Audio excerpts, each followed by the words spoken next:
Muitas vezes a melhor solução não é jurídica, é você entender como você constrói valor para os dois lados e eventualmente propõe um acordo que vai recompor aquela relação ali, que às vezes a relação vale muito mais do que só o que está sendo discutido naquela causa. Aprender a olhar não só para o direito, mas também para o negócio em si. Inicialmente eu era responsável pelo jurídico. Daqui a um tempo surgiu uma oportunidade de eu ajudar uma parte do time do financeiro. Depois de um tempo eu assumi o relacionamento com o cliente. Então eu sempre fui me movimentando e isso fez muita diferença para o momento que eu assumi uma posição de diretoria C-level. Como que o jurídico impacta a vida do nosso cliente final? De várias formas, né? E a gente sempre vai se desafiando a pensar como a gente pode fazer a diferença. Porque o jurídico é uma área de suporte ao negócio. Então essa visão direciona muito o nosso planejamento e a forma como a gente se prepara, se avalia, os desafios que a gente se coloca a cada ano como meta. Mas aí no final do dia é isso, sempre os desafios são as pessoas, né? Como você pode, como líder, dar o seu melhor para desenvolver o potencial máximo daquelas pessoas que estão sob a sua responsabilidade. Me casei já no meio desse projeto, depois tive meu filho, enfim. Então, assim, eu fui aumentando as minhas responsabilidades na vida, fora do trabalho, ao longo da jornada. Como que é esse desafio, né? Você, uma advogada, mulher, precisando cada vez dedicar mais horas, né? Eu imagino que tua agenda também deva ser bem cheia. Como que foi e é, né, esse desafio para você?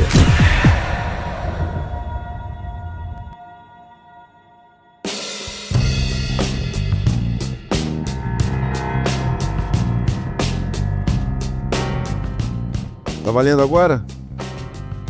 Bom, hoje eu tô com uma super convidada, Rafaela Carvalho Curti, né? Quase uma xará no nome. Verdade. Rafaela hoje é C-level da Cyrela, né? E é um prazer, indicada da Aline Ferreira Carvalho também, a Lili. E, pô, um prazer te receber, Rafaela, no podcast. Tenho certeza que você tem muita coisa para ensinar. A gente estava falando em off, essa troca de conhecimento ela é muito legal. Enfim, queria te agradecer e te deixar à vontade.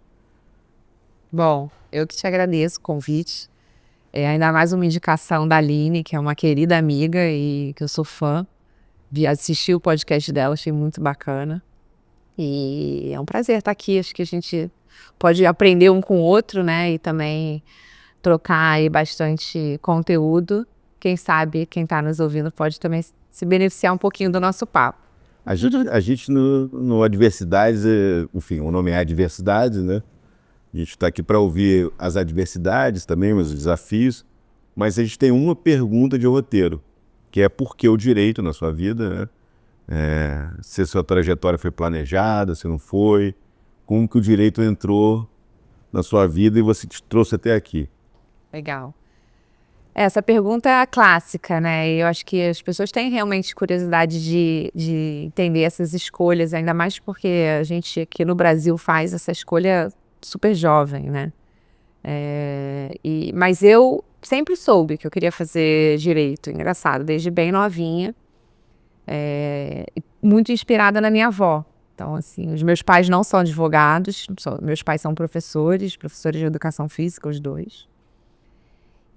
Mas a minha avó materna, ela era advogada. Bacana isso. E super à frente do tempo dela, porque na verdade a minha avó, ela foi professora, depois ela fez estatística, depois economia e depois direito. Ela foi fazer direito já com 40 anos, né? Já numa segunda carreira, que fazer uma faculdade na geração dela já era algo... A gente está falando de 60 anos atrás. Isso, né? aí.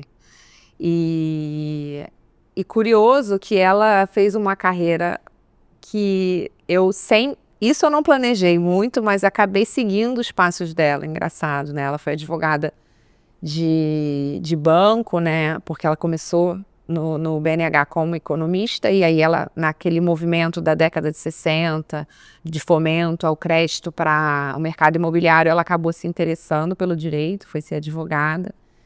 E aí foi advogada do mercado imobiliário. Eu não comecei no mercado imobiliário, mas acabei chegando no mesmo destino, né? A minha avó não viu eu consolidar minha carreira no mercado imobiliário e chegar a ser diretora de uma empresa do mercado imobiliário, que foi também, né, a última posição dela. Não são coincidências, né? Aí você viveu esse dia a dia dela como advogada? Vivi muito, porque quando ela era advogada na empresa, eu passava muitas férias, né? Assim, eu ia pro escritório ficar lá com ela, vendo ela trabalhar.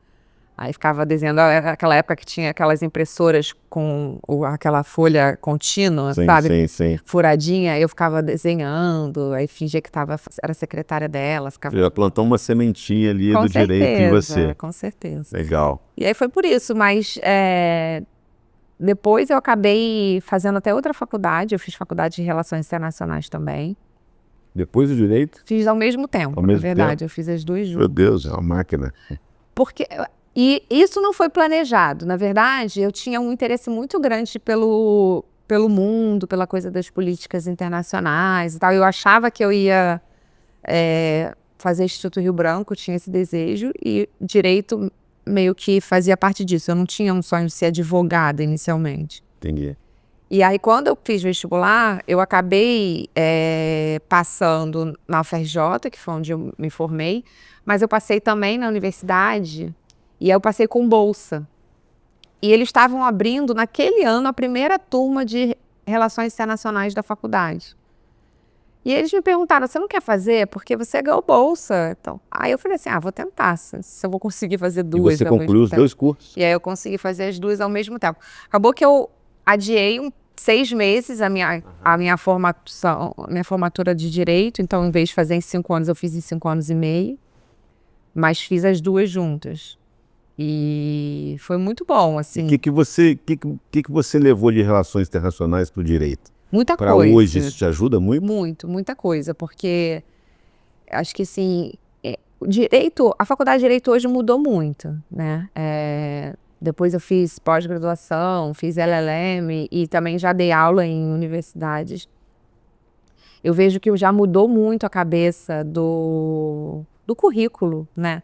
Da Faculdade de Direito, para começar a trazer esse olhar do mundo dos negócios, do mundo corporativo, né? E não o direito puro como uma ciência isolada do resto. Perfeito. E eu acho que, pelo menos quando eu fiz faculdade, ainda mais na UFRJ, ainda era um currículo muito clássico, né? Da Faculdade Nacional de Direito. Sim.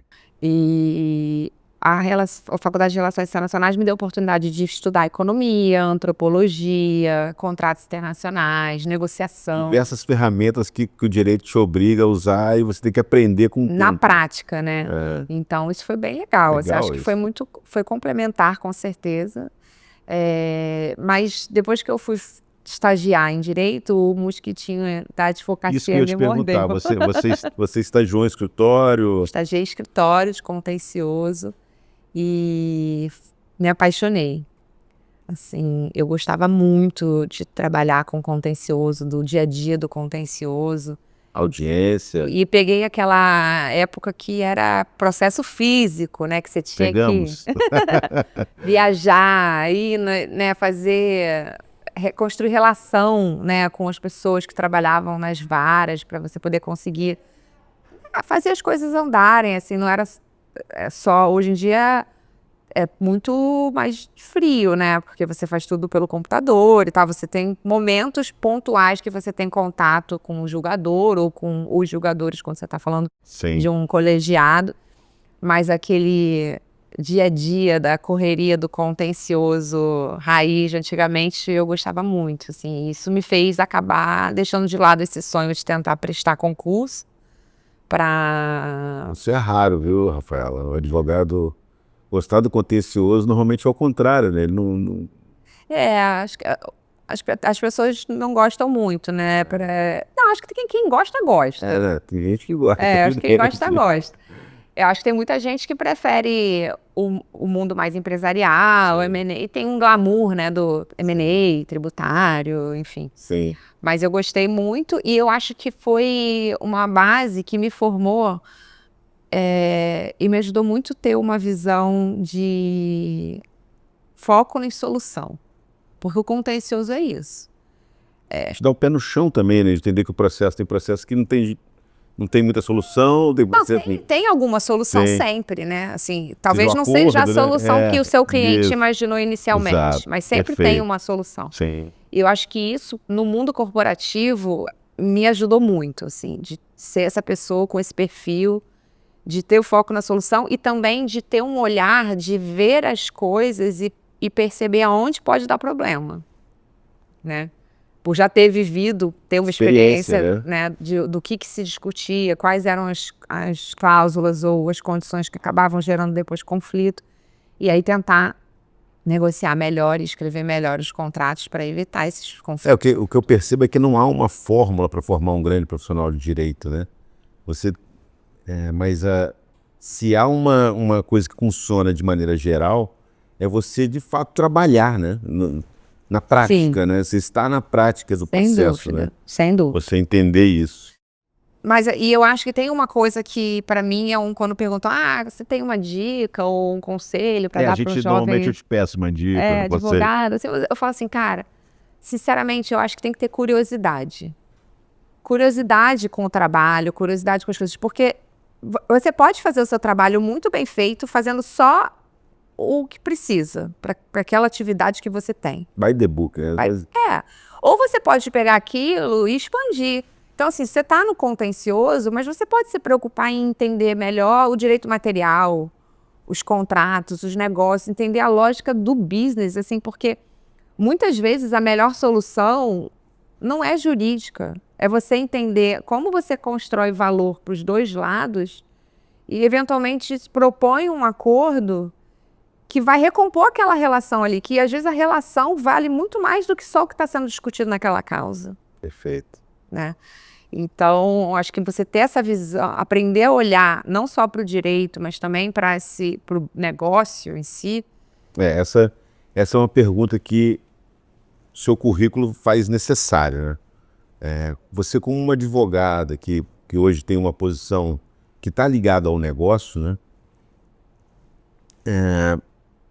Como que você percebe os profissionais do direito, né? Nessa função de precisar tratar o negócio? Você acha que isso está avançando, que está melhorando, ou ainda é uma coisa muito nova, o advogado que se coloca numa posição do negócio? Olha, eu acho que tem um pouco de perfil de cada pessoa. Eu acho que tem muito de repertório. Então, o advogado que convive com pessoas de outras formações, que talvez tenha oportunidade, né, no seu grupo, no seu ambiente familiar ou no seu grupo de amigos, de ouvir conversas e ter assuntos de negócios, de mercado financeiro. O advogado que tem curiosidade de investir, né, de aprender a se educar financeiramente, ele vai aumentando o repertório. Então, se você junta as duas coisas, tem o perfil da própria pessoa, que às vezes a pessoa tem aquilo dentro dela, né? De ser empreendedor, de ter essa visão mais de negócio. E também tem a pessoa que teve a oportunidade, pelo meio em que está inserida, de ter um repertório mais amplo. Essas duas coisas facilitam muito. E hoje eu vejo que essa geração mais nova tem uma vantagem que, quando a gente estava se formando advogado, a gente não tinha tanto, que é a informação disponível. A gente até estava falando aqui em off sobre as mazelas desse mundo excessivamente digital, mas também das vantagens. E uma grande vantagem, sem dúvida, é a democratização da informação, né? Tem muita informação ruim, mas também tem muita informação boa. Então, acho que não é tão difícil você fazer essa separação, né? Com não certeza. É tão difícil, né? E hoje em dia, com inteligência artificial, então, isso se tornou exponencial, né? Porque se tornou a inteligência artificial no seu trabalho hoje é uma realidade, já? É uma realidade no dia a dia, assim. Tanto meu, pessoal, eu uso como um agente pessoal para me ajudar em pequenas tarefas ou em consultas rápidas. Preciso escrever um negócio rápido. Aquela coisa que antigamente você pediria para o seu assistente. Escreve minuta para mim essa resposta aqui, né? Ou pesquisa para mim o assunto tal. Vamos dizer que é um estagiário da USP. É um estagiário. Mas assim, e o que eu acho também que... Mas é um estagiário. É isso, que você tem que olhar dessa forma. Sim. Eu vou perguntar uma coisa para a inteligência artificial, um assunto que eu não sei nada, Não. Eu vou querer perguntar para alguém que sabe do assunto. Você tem uma certa profundidade do conhecimento. Você tem que ter capacidade de ter análise crítica. Da mesma maneira que quando eu pedia para um assistente, para um estagiário ou para um advogado do time preparar qualquer tipo de trabalho para mim, do mais simples ao mais complexo, tem que delegar, né? você sempre revisou. Sim, você não pega aquele trabalho e acha que ele vai estar pronto. Exato. É a mesma coisa a inteligência artificial, né?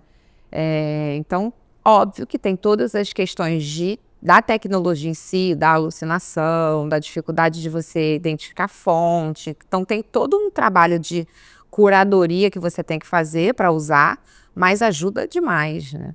Que o próprio uso da ferramenta, ele também está se apurando, né? Sim. A gente está vivendo uma transição e isso, sem dúvida, em algum momento se evolui.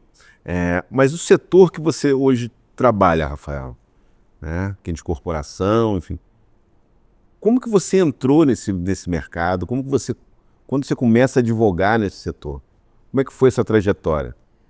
Foi um pouco planejada e um pouco de destino. Quando eu estava aí até fazendo o link com o meu próprio conselho, então eu dei um conselho que eu usei para mim mesma, né, de ser curiosa, né? Então, quando estava no escritório de advocacia de contencioso, apesar de eu amar trabalhar com contencioso, eu comecei a ter curiosidade de saber como que é trabalhar na negociação dos contratos, na formação dos negócios e tal. E aí eu comecei a conversar com o meu líder no escritório sobre isso.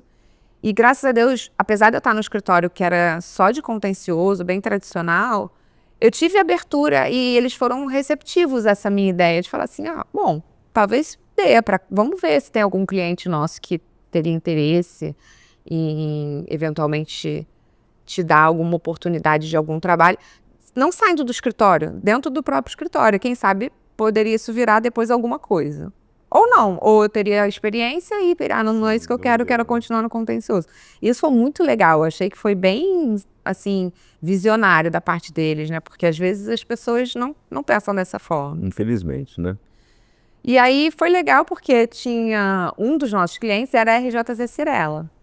E aí conversando com o Rogério, o saudoso Rogerinho, que foi uma pessoa super importante também na minha carreira e na minha trajetória, eles estavam justamente no momento, na RJZ, de consolidar, né, a parceria que ele tinha com a Cirela. E era o ano que eles iam fazer a incorporação, com troca de ações para fazer o IPO. Em seguida, a gente teria o IPO da companhia. E ele falou, não, eu tenho interesse, sim, no seu trabalho. Seria muito legal se você pudesse me ajudar a entender o que vai mudar de uma empresa que é minha, né, de capital fechado, e para um negócio que eu vou estar dentro de um universo de uma empresa maior, com mais sócios e também ainda com esse desafio de abrir o capital. E aí foi legal pegar essa transição, foi muito legal, porque eu nunca tinha trabalhado nem com mercado de capitais, nem com estruturação de área, né, de jurídico e tal. E aí eu mergulhei de cabeça, fui estudar e contei muito com a sabedoria das pessoas que já estavam no jurídico da própria Cirela em São Paulo. Então fui para São Paulo, entender como que era o trabalho do jurídico, quais eram as rotinas, o que precisava em termos de compliance, né, e etc. E aí fiz um projeto, apresentei para ele do que eu achava que precisava mudar, de como o jurídico do Rio de Janeiro trabalhava. E aí eu lembro que eu apresentei para ele, para o diretor financeiro, o administrativo financeiro dele da época. E aí eles falaram assim, nossa, ficou muito bacana o trabalho. A gente queria então te contratar para executar o seu plano. Você desenhou o plano, agora para fazer ele virar realidade. Cara. Foi oportunidade. Foi uma super oportunidade. E foi muito desafiador, porque aí eu fiquei com 2 times, né? Eu tive que reforçar o meu time no escritório para continuar atendendo as nossas demandas de contencioso.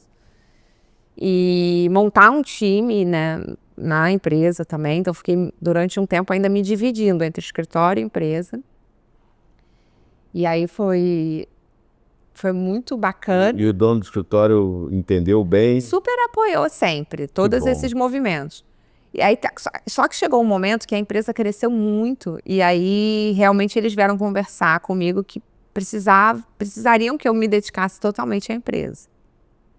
E aí eu falei, olha, eu fiquei empolgada com a oportunidade, um pouco dividida, porque eu ainda gostava muito do trabalho que eu fazia no escritório, do time que eu tinha lá, enfim. Mas aí eu fui conversar com o dono do escritório, também, né, o Dr. Sérgio, o Dr. Flávio, os donos do escritório, né, que foram também pessoas importantes na minha carreira e que foram super bacanas nesse momento, assim, sabe? Tipo, obviamente, eles falaram, olha, se você quiser ficar, óbvio, independente desse contrato, o seu lugar no escritório tá aqui e tal. Mas se você preferir ir para esse desafio, tá tudo bem, e as portas estão abertas também, quando você quiser voltar, né? Então, isso foi um momento que eu fiquei muito grata, assim. Eu acho que eles foram muito bacanas comigo e fiquei muito grata também com a empresa de me dar essa Nem sempre é oportunidade. tão comum, né, Rafael? Às vezes o dono do escritório fica achando que é seu dono, né? Ele não fica, às vezes porque tá deixando um buraco na eficiência do escritório, a pessoa tá saindo, às vezes Não, assim, eu obviamente eu já tinha fez montado uma uma transição, equipe, né? né? Eu já estava há alguns anos nessa transição e eu tinha um time que tocava muito bem já os casos do escritório, né? Então, obviamente eu não deixei buraco nenhum, nem faria isso. Me conta como que depois que você entra nesse projeto, né, você foi crescendo, foi cada vez tendo um cargo de mais destaque, né? Cargo não, acho que uma função cada vez com mais destaque, Sim. atuando mais diretamente. E como que é esse desafio, né? Você, uma advogada, mulher, precisando cada vez dedicar mais horas, né? Eu imagino que tua agenda também deva ser bem cheia. Como que foi e é, né? Esse desafio para você?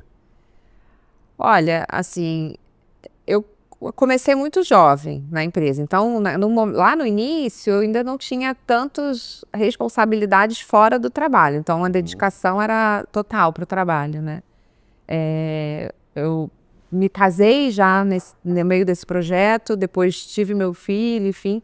Então, assim, eu fui aumentando as minhas responsabilidades na vida, né, fora do trabalho, ao longo da jornada. Sim.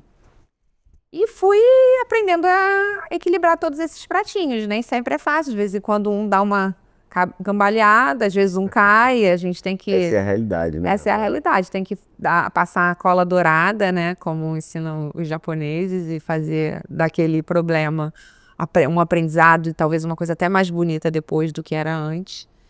Mas... e com muito apoio, assim. Eu sempre tive muito apoio da minha família, inicialmente, assim. Meus pais sempre me incentivaram.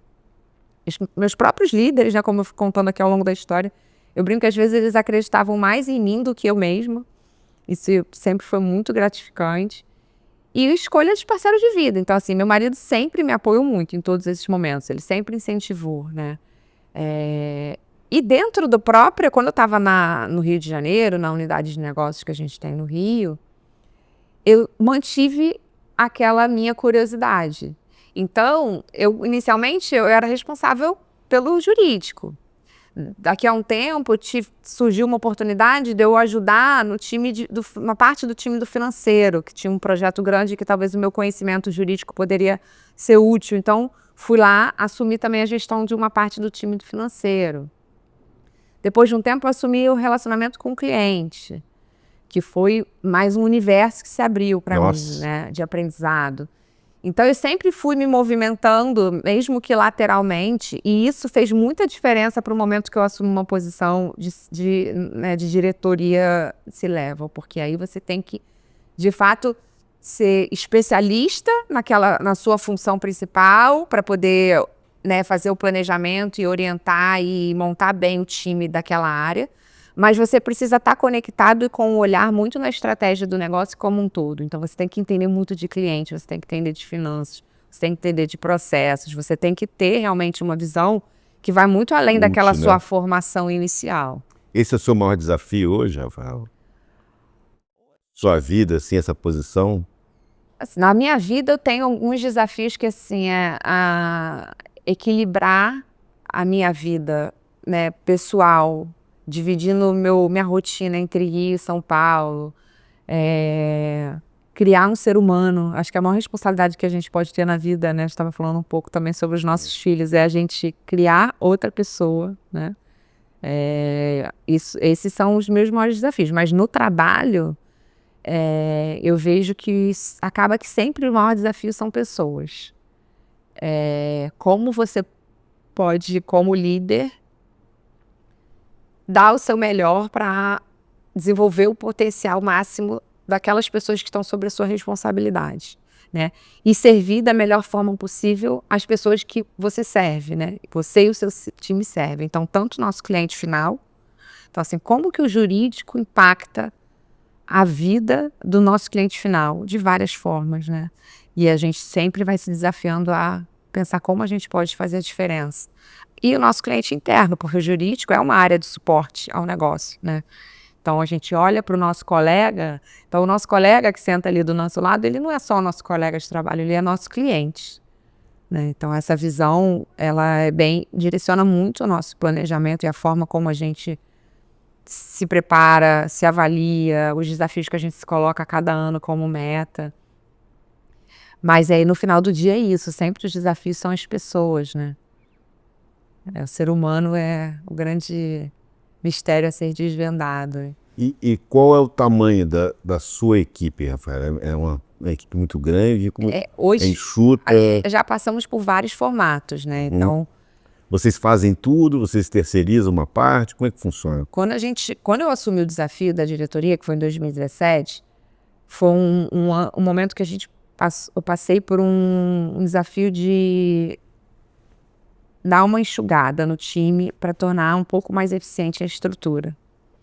Só que de lá para cá, a empresa cresceu absurdamente, assim, tanto em receita, quantidade de clientes, quantidade de canteiros de obra, né? De empreendimentos.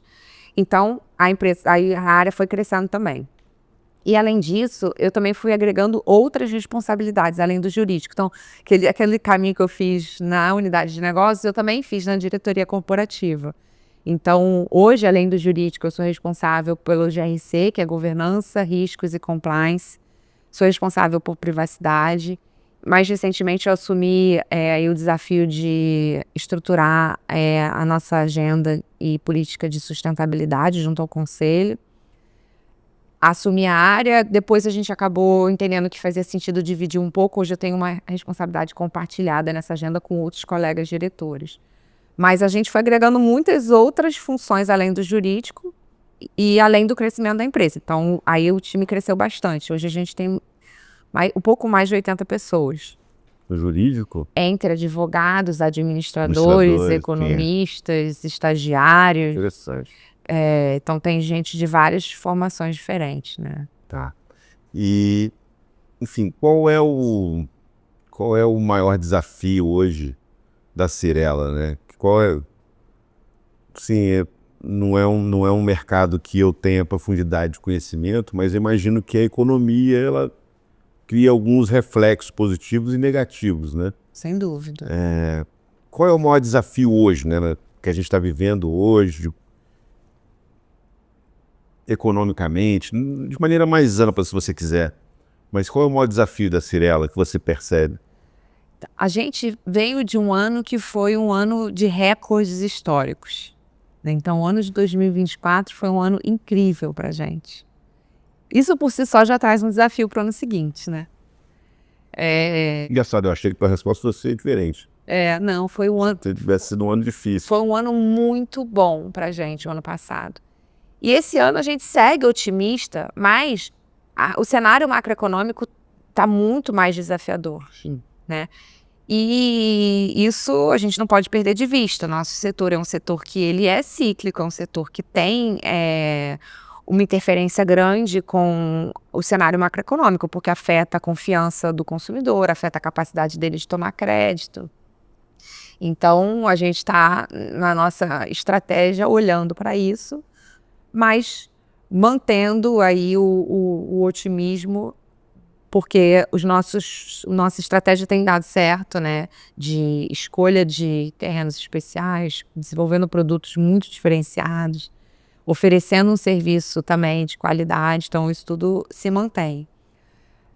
Mas para além da questão do cenário econômico, eu vejo que esse crescimento traz um desafio grande, que é o desafio de pessoas, de atrair, reter talento, desenvolver time para continuar mantendo a mesma qualidade em maior escala, né?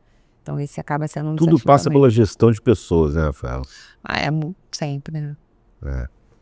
Enfim, uma outra dúvida que eu tenho sobre o seu setor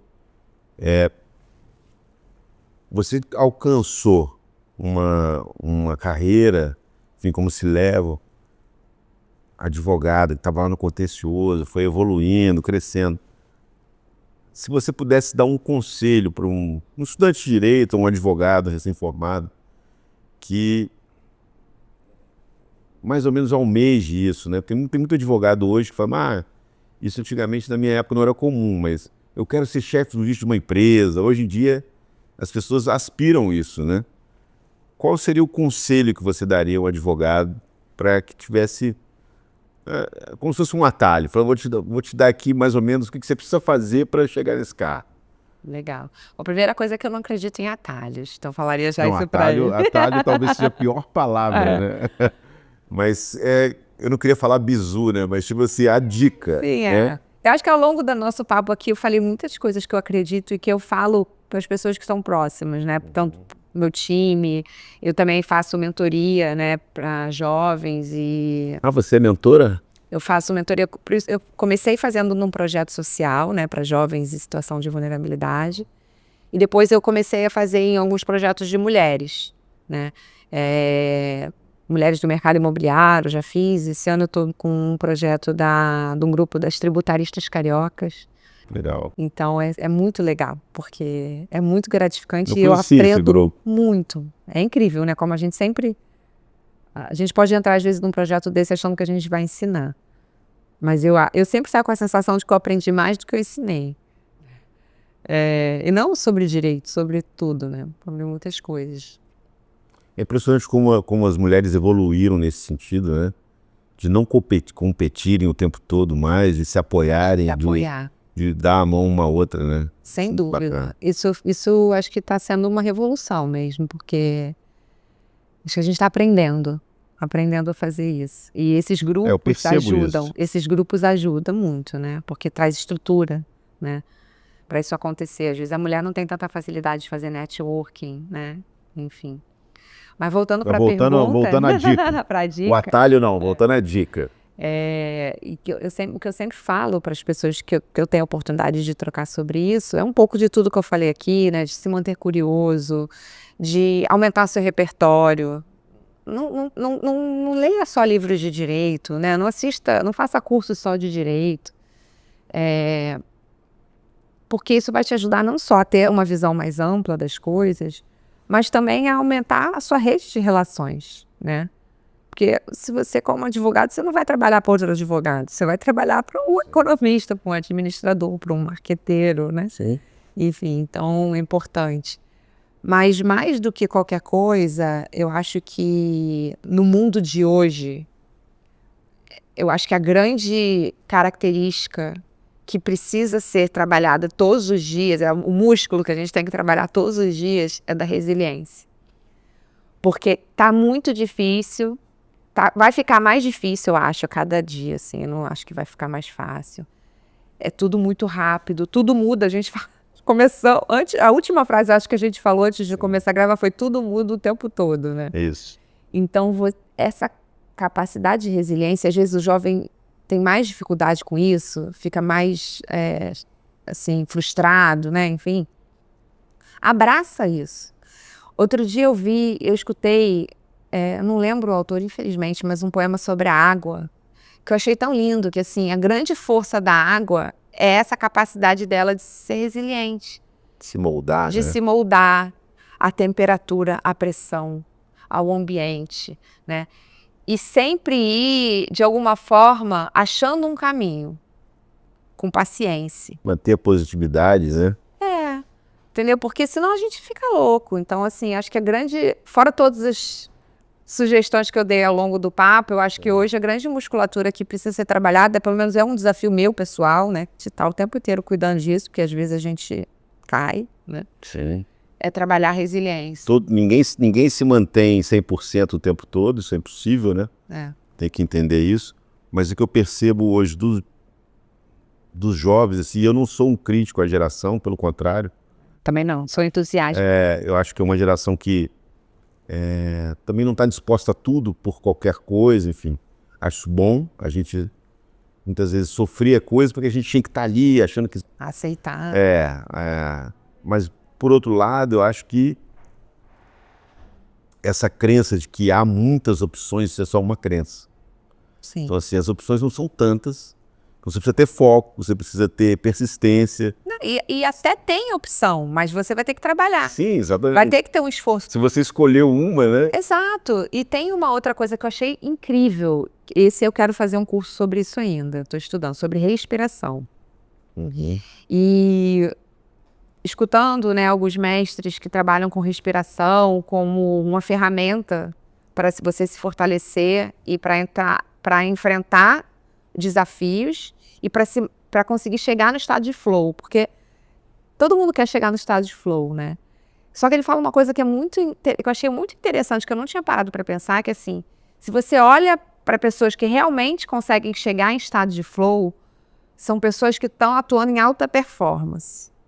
E para você atuar em alta performance, você precisa ter muito esforço antes. Então, se você não tiver resiliência para passar pelo período do esforço, você não vai chegar no flow.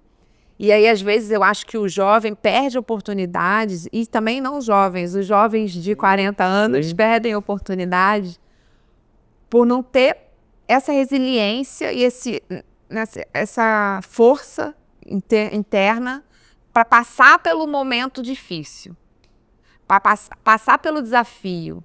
Resistir, né? Você não chega no estado de flow fazendo uma coisa que é fácil. Você chega no estado de flow se superando, fazendo uma coisa que você achou que você nunca ia conseguir fazer e você faz. E você, de repente, você passar a se perceber que basta pequenos ajustes na sua vida, na sua rotina. Você ajustar pequenas coisas que às vezes você acha que são grandes transformações, mas não, são pequenos ajustes, né? Evidente que a gente está falando de pessoas que estão trabalhando, estão se dedicando, mas às vezes um pequeno ajuste faz você ir muito mais longe. Longe. Com Muito certeza. interessante você trazer isso, porque ninguém tinha falado sobre isso ainda aqui no Adversidade. E acho que é talvez uma grande ferramenta aí para enfrentar as adversidades. Exatamente. O nome do podcast é Adversidades, enfim. Eu, de fato, eu valorizo muito quem passa por adversidade, consegue vencer. Eu tenho isso comigo. É evidente que eu respeito quem teve tudo, Privilégios. veio tudo, claro. Porque, assim, todos Isso não é problema, né? todos, de alguma forma, Sim. se você olhar pela lente, né, do multiverso, né, da física quântica, todos nós temos algum privilégio. Claro. Outro dia eu dou aula sobre diversidade, né? Diversidade e inclusão na agenda ESG e tal. E aí eu sempre falo isso para a turma. Se você olha para a agenda, principalmente da inclusão de pessoas com deficiência, e aí desde deficiências físicas até a neurodiversidade, toda pessoa que tem alguma deficiência, ela tem algum superpoder. Você só tem que descobrir qual é o superpoder dela. Porque não tem jeito, o universo se equilibra. Sim. E aí, para você fazer a inclusão dessa pessoa, você tem que saber qual é o superpoder dela. E aí você vai colocar ela no lugar certo. Né? Tem que ter acessibilidade, né? Tem que gostar de gente, ter a vontade de fazer isso A gente acontecer. estava falando mais cedo. Você tem que gostar de gente, né? Agora, todo mundo tem algum privilégio, todo mundo tem diversidade. Tem gente que tem muito mais adversidade do que privilégio. Sim. Né? Mas às vezes a pessoa que você acha que tá numa vida muito difícil, uma família muito pobre, com muitas restrições e tal, ela tem às vezes uma alegria que você não tem no seu conforto, né? Então ali ela tem um privilégio. Eu lembro que eu trabalhava de madrugada na Caixa, quando eu vim de Além Paraíba, eu trabalhava de madrugada, de 7 às 2 da manhã. E uma vez um primo meu falou, porra, cara, tua vida tá difícil, né? Você tá estudando. E depois vai pro trabalho de 7 da noite, 19 horas, 2 da manhã, sai na Presidente Vargas. Aí eu falei pra ele, pô, cara, tem um cara lá que tem 3 empregos. Aquele cara lá tá difícil pra ele. Ele falou, pô, legal você pensar desse jeito, mas é que pra mim foi tão natural olhar pra aquela pessoa que fala assim, pô, esse cara, que loucura a vida dele. E eu tava achando a minha confortável. Sim. Eu não tava confortável. E ele aumentou seu repertório. É isso. Né? Conviver com essa pessoa aumentou seu repertório. Chamava Ronaldo ele, não esqueço o nome dele. É uma pessoa que eu sempre lembro. Falei, cara, tinha 3 empregos. É muito legal, né? Como às vezes pessoas que... De 7 da noite às 2 da manhã era um 3º emprego. E é incrível como se a gente olha para trás, né? A gente pensa que pessoas que a gente... Elas às vezes não sabem, a gente não imaginaria, fizeram tanta diferença na nossa jornada. Pessoa doce, alegre, feliz, amável, é uma coisa impressionante. Muito bom. Enfim, queria te agradecer pelo papo, foi ótimo. Você trouxe toda a sensibilidade, que não é muito comum, né, da nossa profissão. Às vezes a gente está muito atento ao processo, ao dia a dia. Você está completamente antenado, isso explica muito a sua evolução profissional, quem você é hoje, né? Nada é por acaso, parabéns. Obrigado, Nada é por acaso e ninguém chega lá sozinho também, Ninguém chega sozinho sem apoio. Muita gente aí ao longo do caminho que me ajudou. Obrigada. Obrigado por ter vindo. Gabriel, sensacional. Deu certo? Pô, fantástico, cara. Foi ótimo o papo. Nossa, fluiu muito bem, né? Gostei. Pô, muito legal mesmo. Você trouxe uma parte que nunca ninguém tinha falado. É sempre uma coisa muito jurídica, muito dura. Você trouxe uma parte humana. Bom. Gente, eu tenho que ir lá, né? Nem sei que hora é só.